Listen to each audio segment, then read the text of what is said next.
orang Israel dihukum Tuhan. Maka satu kali peristiwa sampai ada 22.000 orang mati karena kutuk Tuhan.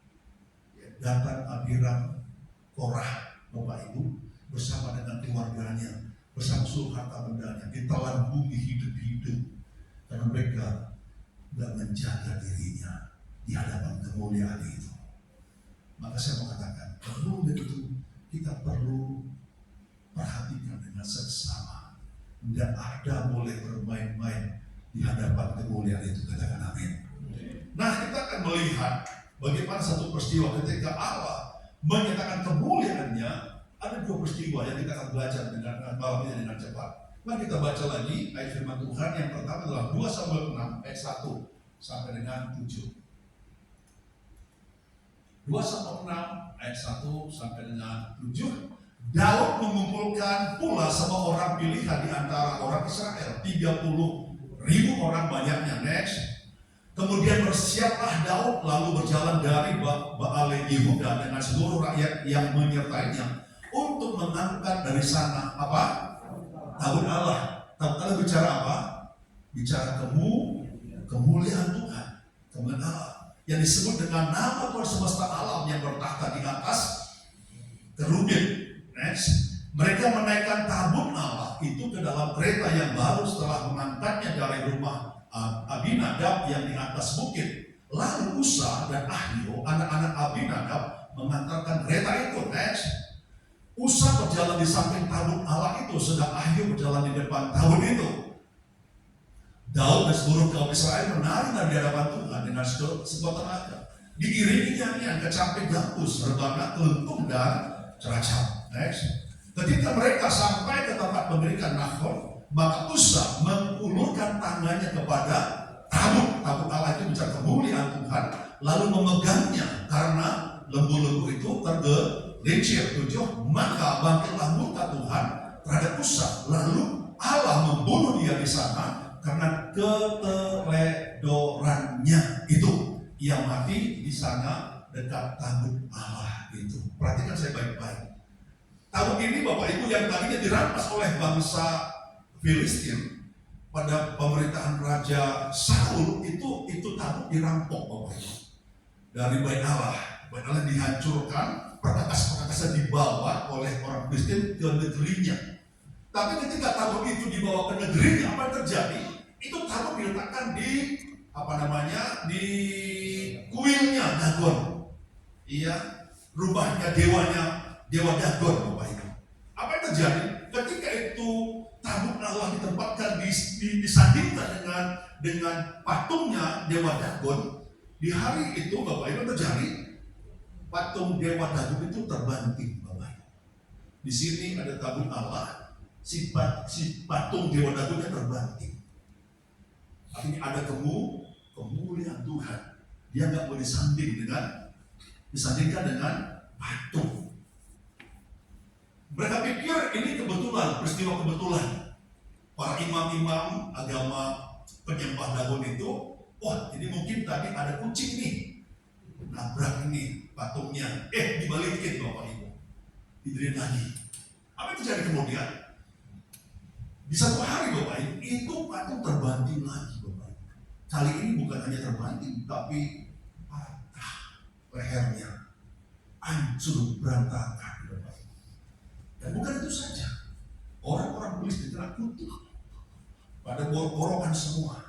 Dan sehingga singkat cerita ini dibikinlah semacam satu musyawarah para imam-imam pada waktu itu, imam dewa Dagon. Diputuskanlah itu tabut harus dipulangkan kembali ke Israel dengan cara dinaikkan ke kereta lembu. Diambil seekor lembu yang sedang menyusui. Mereka bilang begini, mereka menguji kalau ini benar-benar memang Tuhannya orang Israel, Allah yang hidup. Kalau memang di sini ada hadirat Tuhan dalam tabut ini, ada kemuliaan Tuhan dalam tabut ini, dan katakan ini lembu pasti akan jalannya benar menuju ke Israel. Tapi kalau enggak, berarti ini bohongan. Ya kebetulan aja kita semua kena sakit. Tapi luar biasa ya Bapak Ibu. Lembu yang lagi menyusui itu dipakai untuk naik kereta. Biasanya Bapak, secara secara ya lembu juga punya hati, bukan? Biasanya kalau lembu lagi menyusui Bapak Ibu, dia pasti tidak akan mau jauh-jauh dari anaknya. Sama seperti ibu-ibu, betul? Lagi menyusui itu selalu yang terpikir siapa? Mau berbagi ingat siapa? Siap? Lagi nyuci ingat siapa? Anak. Terus begitu. Itu demikian juga dengan lembu ini. Mereka bilang kalau memang Allahnya mereka adalah Allah semesta alam, ini lembu akan jalan terus ke Israel. Apa terjadi? Ternyata lembu itu jalan ke Israel dan melupakan anaknya. Sampailah itu tabut di rumah Abinadab dan ditaruh sana selama lebih kurang 20 tahun Bapak Ibu. Disimpan itu tabut di rumah Abinadab. Nah, ketika Daud telah ditahbiskan atau disahkan menjadi raja Israel Bapak Ibu, dia sudah persiapkan semua istananya dan seterusnya. Dia teringat akan tabut itu. Dia katakan, enggak enak ini. Udah saya sudah jadi raja, dipilih Tuhan. Saya sudah punya tempat tinggal. Tapi masa tabut itu tinggal di sana, di rumah Abinadab. Makanya dijemputlah itu tabut. Dia membawa 30.000 orang Bapak Ibu menjemput itu tabut. Dan Daud Bapak Ibu pakai polanya Filistin. Dia naikkan itu tabut itu ke kereta lembu. Dibawa. Memang di belakangnya Daud memuji-muji Tuhan. Waktu berjalan, apa yang terjadi?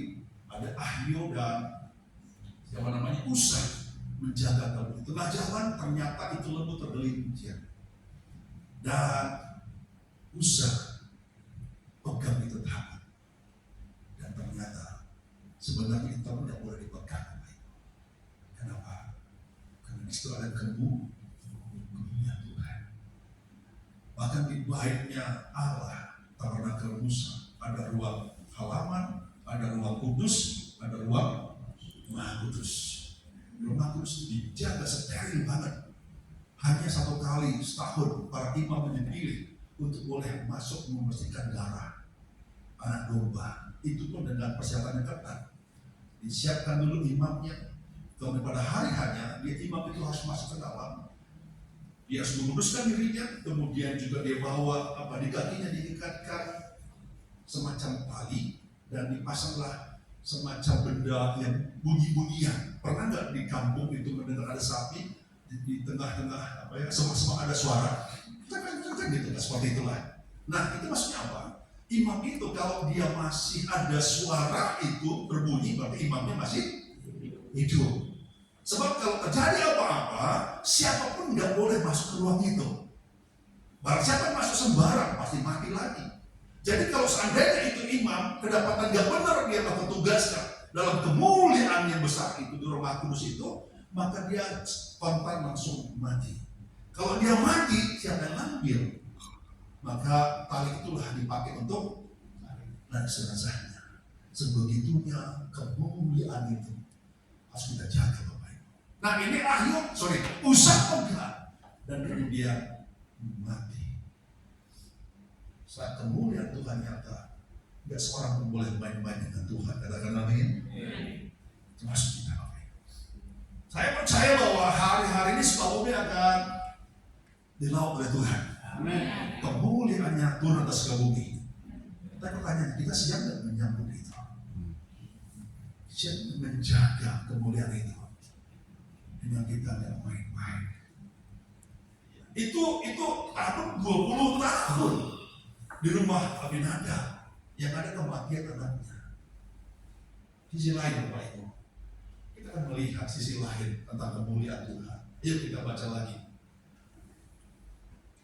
firman Tuhannya dari 2 Samuel 6 ayat 10 sampai dengan 12. Ini satu peristiwa yang sangat kontradiktif. Ya, 10. Sebab itu Daud tidak mau memindahkan tabut Tuhan itu ke tempatnya. Daud itu agak-agak gimana gitu ya, agak marah juga, bingung juga, takut juga ke kota Daud. Tetapi Daud menyimpang dan membawanya ke rumah siapa? Obed Edom. Orang apa? Orang nggak tahu Bapak Ibu, bukan itu orang apa? Filistin. Jadi Obed Edom orang Filistin. Oke, guys. 3 bulan lamanya tabut Tuhan itu tinggal di rumah siapa? Orang mana dia? Gad. Orang Gad itu dan Tuhan apa?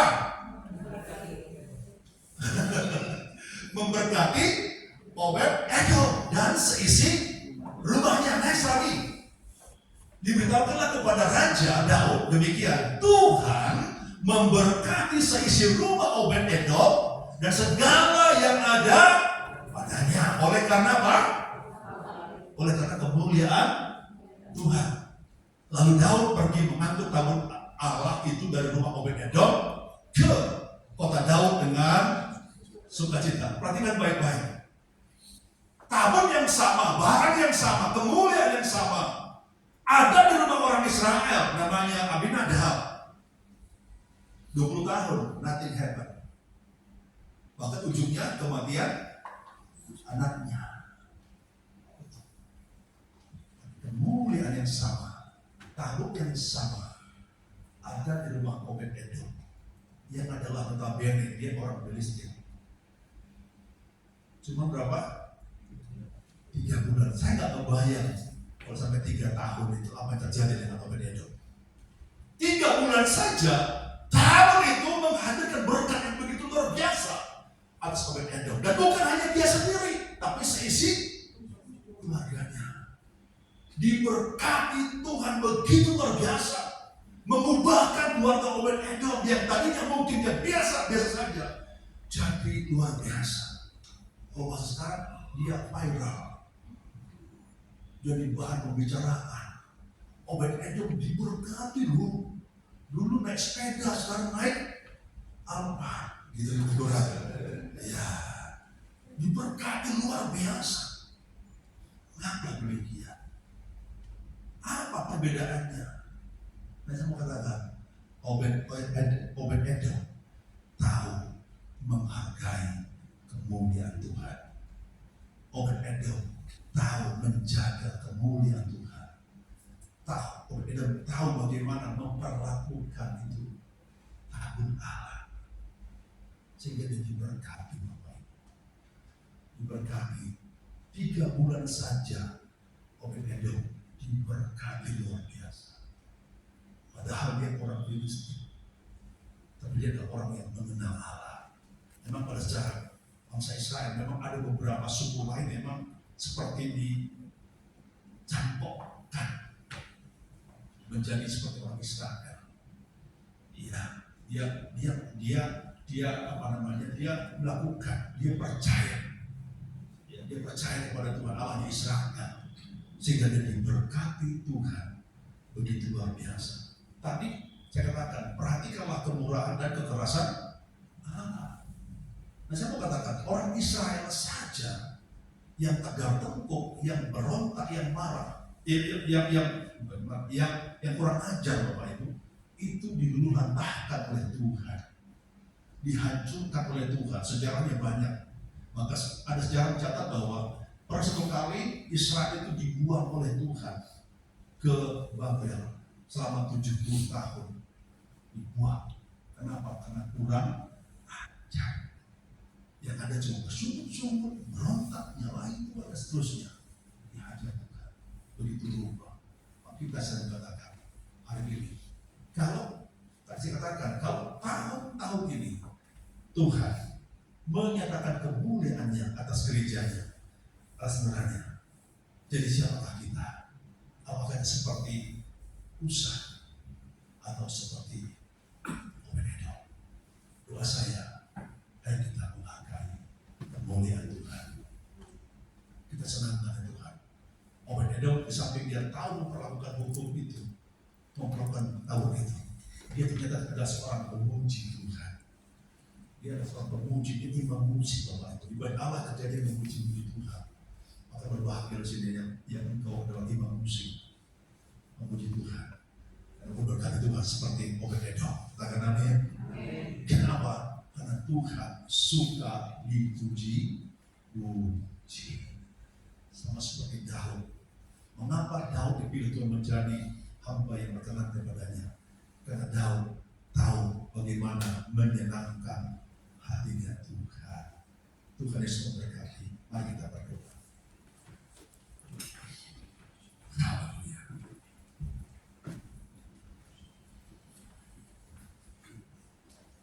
Bapa, kami percaya nubuat-nubuatan bahwa hari-hari ini Tuhan hadir menyatakan kemuliaan-Mu atas bangsa-bangsa, atas Indonesia, atas bumi, atas gereja ini, bahkan atas keluarga kami. Pentakosta ketiga adalah Allah menyatakan kemuliaan-Mu. Oleh sebabnya, biar kami Tuhan boleh belajar untuk menyambut dan merespon kemuliaan itu dengan cara yang benar dan melakukan apa yang benar di hadapan-Mu. Jika kemuliaan itu Tuhan bagi kami mendatangkan berkat dan bukan kutuk.